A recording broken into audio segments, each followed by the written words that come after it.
सत्र 2021-22 में 12वीं कक्षा में अध्ययन करने वाले सभी विद्यार्थियों का एक बार पुनः आपके अपने इस YouTube चैनल में स्वागत है। कक्षा 12 हिंदी अनिवार्य की जो पुस्तक है आरोह भाग 2, उसके पाठ 1 हरिवंश राय बच्चन का अध्ययन हमने कर लिया था। हरिवंश राय बच्चन की 2 कविताएं आपके संकलित कर रखी है, आत्म परिचय और दिन जल्दी जल्दी ढलता है। दोनों की सप्रसंग व्याख्या हमने देख ली, पढ़ ली, समझ ली, फुल एक्सप्लेन उसको हमने कर लिया है। अब हम उस पाठ से संबंधित कुछ प्रश्न वस्तुनिष्ठ लेकर के आए हैं। निश्चित रूप से वो आपको जो है फ़ायदा करेंगे। आप अपनी तैयारी को परख सकते हैं कि किस प्रकार आपकी तैयारी है। देखिए, ये कक्षा 12 अनिवार्य हिंदी आरोह पाठ 1 हरिवंश राय बच्चन को हम पढ़ रहे हैं। इनके प्रश्न उत्तर देख रहे हैं। आत्म परिचय और दिन जल्दी जल्दी ढलता है। पहला प्रश्न देखिए। पहला प्रश्न कह रहा है हरिवंश राय बच्चन निम्न में से किसके प्रवर्तक माने जाते हैं। बहुत ही इम्पोर्टेंट प्रश्न है कि किसके ये प्रवर्तक माने जाते हैं। तो ये आलावाद के प्रवर्तक माने जाते हैं। आलावाद प्रेम और मस्ती का काव्य लिखने वाला एक अलग ही काव्य धारा चली, आलावाद कहलाई। निश्चित रूप से ये आपको आ गया होगा क्योंकि हमने पहले वीडियो में इसके बारे में बहुत सारी बातें कर ली। दूसरा प्रश्न देखिए।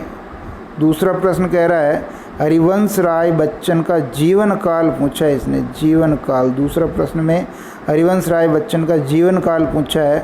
तो आपको पता है कि 1907 में इनका जन्म हुआ और 2003 में इनकी मृत्यु हो गई। ऑप्शन नंबर 3 अपना सही है। तीसरा प्रश्न देखेंगे। तीसरा प्रश्न क्या कह रहा है।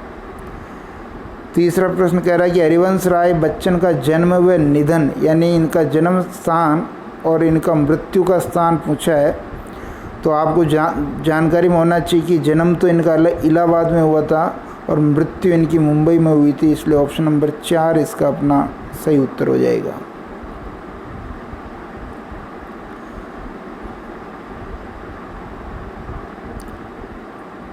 प्रश्न संख्या 4 देखें। हरिवंश राय बच्चन ने अपने जीवन को माना है तो विरुद्धों का सामंजस्य माना है। क्या माना है?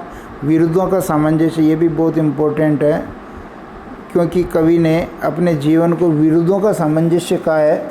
उन्होंने कहा है कि उन्मादों में अवसाद, रोदन में राग, शीतलवाणी में आग, यानी 2 विरोध मूलक बातों में सामंजस्य स्थापित करने की कोशिश की है। जीवन में जो सुख दुख है उसमें समभाव से रहने की कोशिश या समभाव से रहने का संदेश कवि ने दिया है। 5वां प्रश्न देखिए। 5वां प्रश्न है निम्न में से हरिवंश राय बच्चन की रचना नहीं है कहा इसने। तो आप ध्यान दें, मधुशाला है, मधुबाला, मधुकलश, मधुकर्ण नहीं। मधुकर्ण हरिवंश राय बच्चन की रचना नहीं है। ये भगवती चरण वर्मा की रचना है।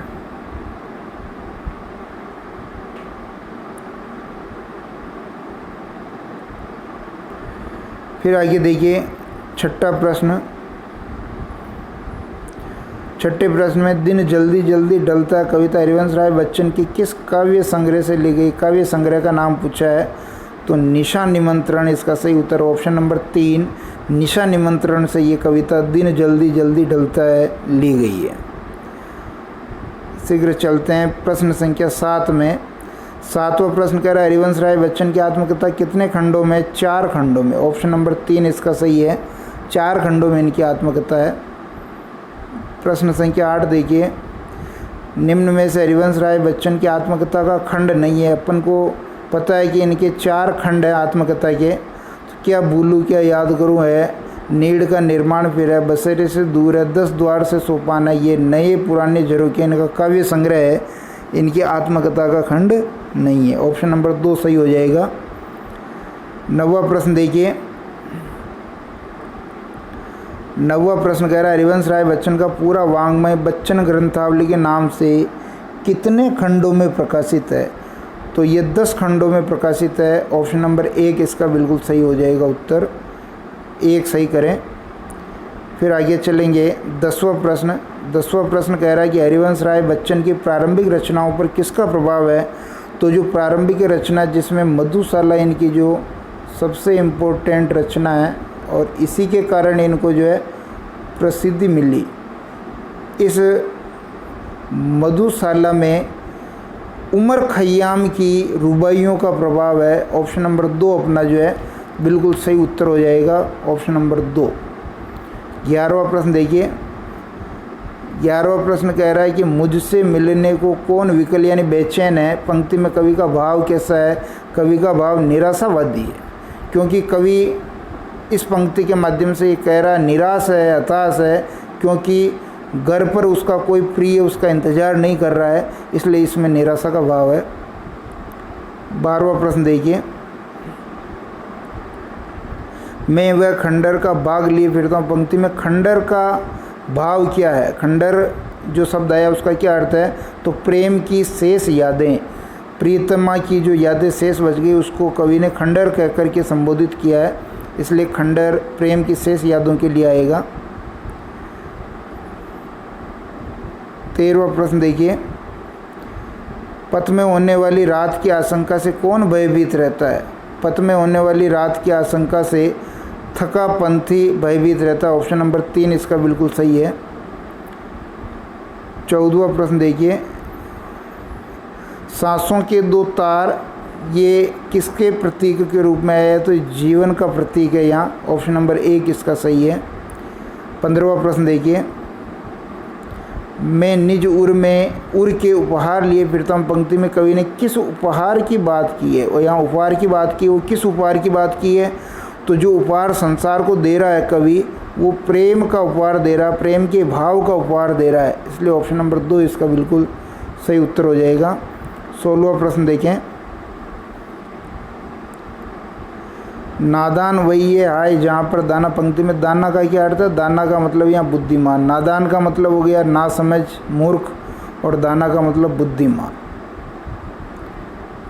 17वां प्रश्न देखिए। मैं हूँ किसके हित चंचल दिन जल्दी जल्दी ढलता है। गीत का ये प्रश्न पैरों को कैसा कर देता है? तो यहाँ ध्यान दीजिए। मैं हूँ किसके हित चंचल, यहाँ जो है कवि निराशा का भाव प्रकट कर रहा है। कवि ने अपने पैरों को जो शिथिल कर दिया है, या पैरों में शिथिलता का भाव आ जाता है, क्योंकि जब इंतज़ार करने वाला कोई नहीं है तो किसके लिए वो जल्दी जल्दी चले। ऑप्शन नंबर 2 सही है। 18वां प्रश्न देखिए। 18वां प्रश्न है कवि के फूट पड़ने को समाज ने क्या कहा? कवि के फूट पड़ने को समाज ने कहा कि ये छंद बना रहा है, छंद जोड़ रहा है। 19वां प्रश्न देखिए। 19वां प्रश्न कह रहा है कि आत्मपरिचय कविता में कवि का संदेश क्या है? बहुत इम्पोर्टेंट प्रश्न है ये। कवि का क्या संदेश है? तो कवि का संदेश प्रेम व मस्ती का है। इस संसार को प्रेम और मस्ती का काव्य पहुंचाना चाहता है, प्रेम और मस्ती का संदेश पहुंचाना चाहता है। 20वां प्रश्न देखिए। दिन ढलने के साथ ही बच्चे कहाँ से जागने लगे होंगे? तो ये नीड़ों से जागने लगे होंगे। नीड़ों का मतलब है घोंसला। 21वां प्रश्न देखिए। दिन जल्दी जल्दी ढलता है कविता में कवि ने समय को कैसा माना है? तो कवि के अनुसार समय परिवर्तनशील है, क्योंकि सुख के बाद दुख और दुख के बाद सुख आता है, दिन के बाद रात और रात के बाद दिन आती है, परिवर्तनशील है। ऑप्शन नंबर 2 सही है। 20वां प्रश्न देखेंगे, बहुत इम्पोर्टेंट है ये भी। कवि दिन जल्दी जल्दी ढलता है कविता में कवि हताश और दुखी क्यों है? ये भी इम्पोर्टेंट है। तो यहाँ देखिए, पत्नी से तलाक होने के कारण नहीं, गलत। प्रियतमा की निष्ठुरता के कारण गलत। संतान सुख से वंचित होने के कारण ये भी गलत।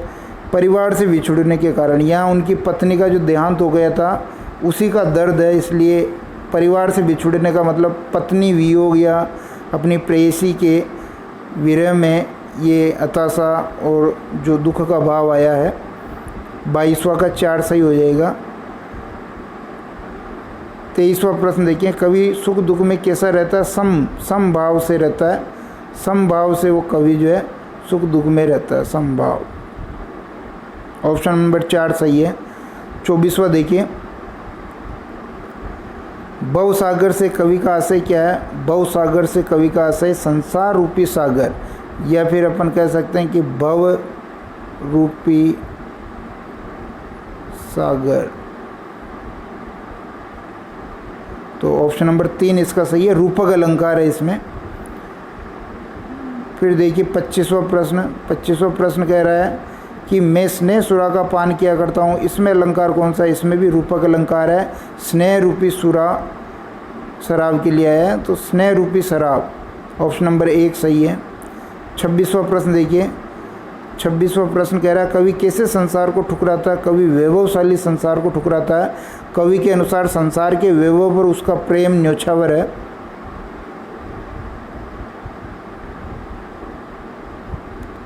27वां प्रश्न देखिए।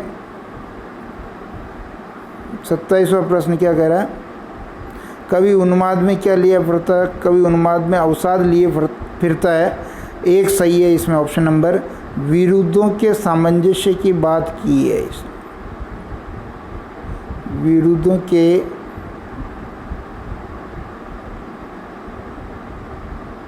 सामंजस्य की बात कवि ने की है। फिर आगे देखिए 28वां प्रश्न, कवि ने संसार को अपूर्ण क्यों माना है? प्रेम के अभाव के कारण, क्योंकि उनकी प्रियतमा प्रेयसी पत्नी की मृत्यु हो जाने के कारण प्रेम का अभाव है, और उसी कारण ये संसार कवि को जो अपूर्ण लगता है। 29वां देखिए। 29वां प्रश्न क्या है? 29वां प्रश्न नीड़ का अर्थ घोंसला, ऑप्शन नंबर 4 सही है। 30वां प्रश्न देखिए। 30वां प्रश्न, घर जाते हुए कवि के पग शिथिल क्यों हो जाते हैं? क्योंकि घर पर उसका कोई इंतज़ार नहीं कर रहा है। बिल्कुल सही है, ये ऑप्शन नंबर 1 सही है। ये भी गलत हो गया, ये भी गलत है, ये भी गलत है। ऑप्शन नंबर 1, क्योंकि घर पर उनकी प्रियतमा नहीं है, पत्नी नहीं है। 31वां देखिए, दिन जल्दी जल्दी ढलता है गीत किस कवि का? तो हरिवंश राय बच्चन का, ऑप्शन नंबर 4 सही है। निशा निमंत्रण से ये लिया गया है। 32वां देखिए, किसके बच्चे प्रत्याशा में हैं? चिड़िया के बच्चे प्रत्याशा में, ऑप्शन नंबर 2 सही है। 33वां प्रश्न देखिए, कवि किस अवस्था का अनुमाद लिए फिरता है? कवि यौवन का अनुमाद लिए फिरता है, यानी युवावस्था में जो प्रेम का जो नशा है, प्रेम का जो उन्माद है, प्रेम का जो पागलपन है, वो अभी तक वो लिए हुए फिर रहा है। ऑप्शन नंबर 3 इसमें सही है। 34वां प्रश्न देखिए, कवि स्वयं को दुनिया का एक नया क्या मानता है? तो नया दीवाना मानता है। अपने आप को उन्होंने एक प्रेम का दीवाना कहा है। दीवाना शब्द अपने लिए प्रयुक्त किया है। उन्होंने कहा कि दुनिया मुझे कवि नहीं कहे, दीवाना कहे। 35वां प्रश्न देखिए, कवि कैसा संसार लिए फिरता है? कवि स्वप्नों का संसार लिए फिरता है, क्योंकि ये संसार उसको अधूरा लगता है, इसलिए वो अपने स्वप्नों के संसार में खोया रहता है। 36वां देखिए, आत्मपरिचय कविता के रचनाकार कौन है? आत्मपरिचय कविता के रचनाकार हरिवंश राय बच्चन है। स्वयं का परिचय उन्होंने एक मुग्ध प्रेमी, एक पागल प्रेमी, एक दीवाने के रूप में दिया है, और संसार को प्रेम और मस्ती का काव्य पहुंचाने का काम वो कर रहे हैं। कवि किस सुरा का पान करना चाहता है? तो स्नेह रूपी सुरा का पान करना चाहता है, रूपक अलंकार है। इस प्रकार ये 37 प्रश्न हमने कर लिए हैं। निश्चित रूप से ये आपको पसंद आ गए होंगे। शीघ्र ही हम कुछ और प्रश्नों के साथ मिलने वाले हैं।